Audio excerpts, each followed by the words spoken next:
Assalamualaikum warahmatullahi wabarakatuh. Perkenalkan, saya Hafid Fedrin dengan NIM 221371 akan menjelaskan laporan praktikum survei pemetaan acara ke-8 disusun oleh Hafid Fedrin, dosen pengampung Pariko Mayudi STMT.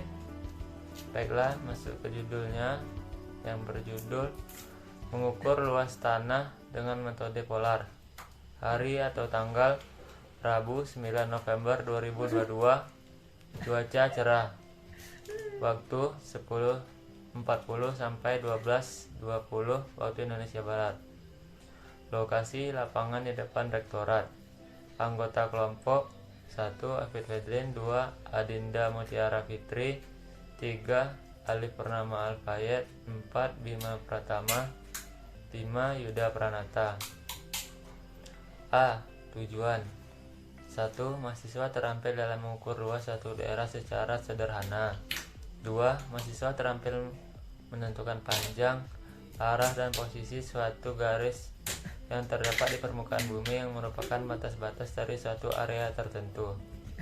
3. Mahasiswa terampil dalam menggunakan alat-alat survei dan pemetaan. B. Teori dasar.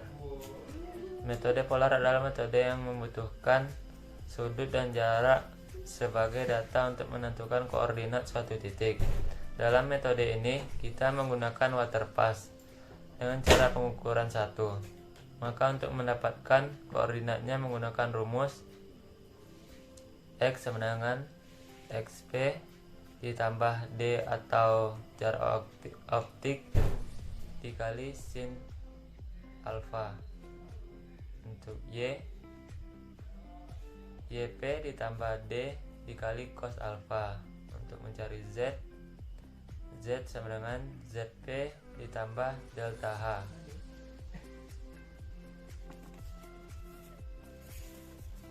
Untuk mendapatkan nilai D dan H menggunakan rumus. Untuk mendapatkan D sama dengan BA kurang BB dikali 100. Untuk mendapatkan beda tinggi alat dikurang benang tengah. Kemudian untuk mendapatkan luas bidang tersebut menggunakan rumus luas sama dengan sigma kiri dikurang sigma kanan atau sebaliknya dibagi 2. Untuk mendapatkan sigma kiri dan sigma kanan menggunakan rumus X1 dikali Y2, X2 dikali Y3, X3 dikali Y4, X4 dikali Y5, X5 dikali Y1, X1 dikali X2 sampai dengan Y5 dikali X1. Metode polar ini merupakan metode yang paling sering digunakan dalam ketentuan titik pasang atau patok berada di sekeliling titik alat dan berada di tempat terbuka.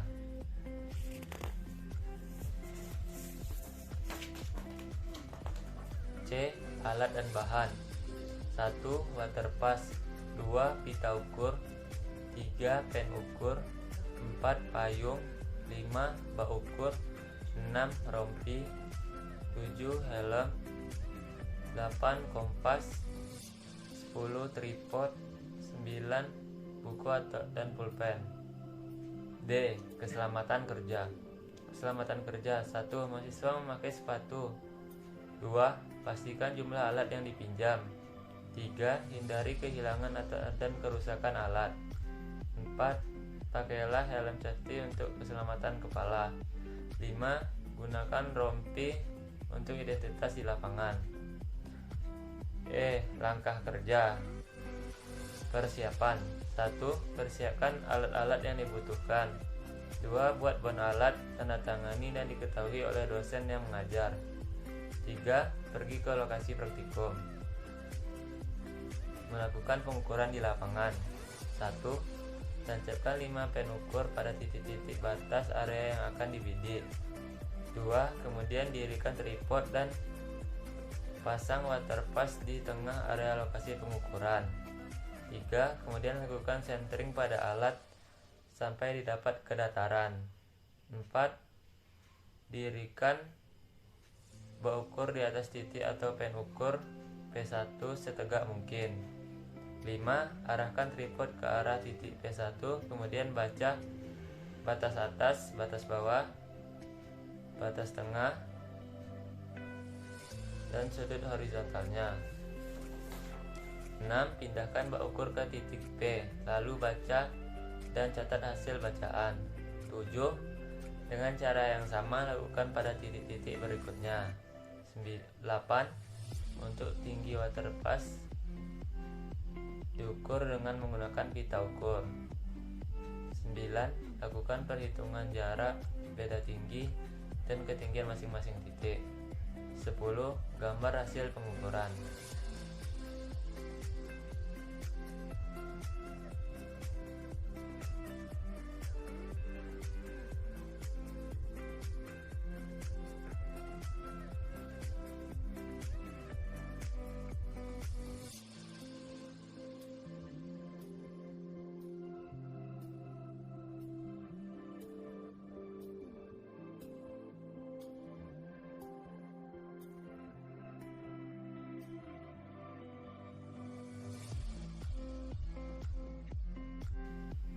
Kesimpulan.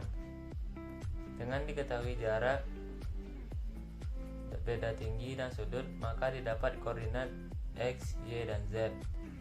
Dari koordinat X, Y, Z dapat dicari luas menggunakan rumus L sama dengan sigma kiri dikurang sigma kanan bagi 2. Rumus mencari X, XP ditambah D dikali sin alfa, Y sama dengan Y ditambah D dikali cos alfa, dan Z sama dengan Z ditambah delta H.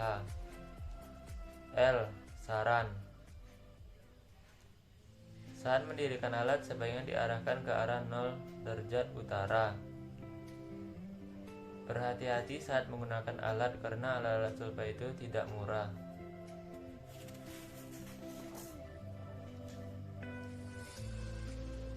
Sekian, Assalamualaikum warahmatullahi wabarakatuh.